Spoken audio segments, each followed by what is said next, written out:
If someone's main argument against the Trinity is that it's a contradiction, then I have serious reason to doubt their integrity and their knowledge of the subject. Something is a contradiction if it violates the law of non-contradiction. The law of non-contradiction says that A cannot be A and non-A at the same time and in the same sense.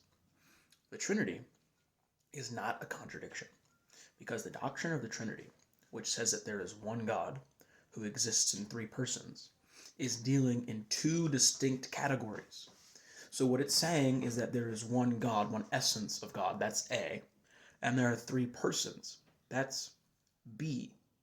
So we're not saying there's one being and three beings, or one person and three persons. That would be to violate the law of non-contradiction, because what you're saying is there is A, which is one, and non-A, which is three, at the same time in the same way. That would be a contradiction.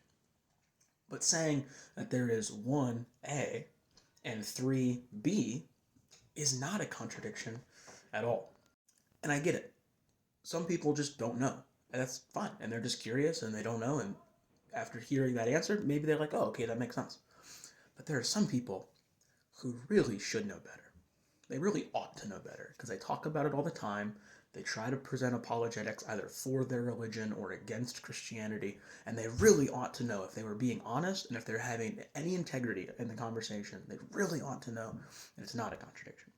They say it's a contradiction to persuade the other people who don't know. And that really, really is dishonest and demonstrates either an entire lack of knowledge over the subject or an entire lack of integrity. In the end, Trinity deniers should just repent and believe the gospel. God bless.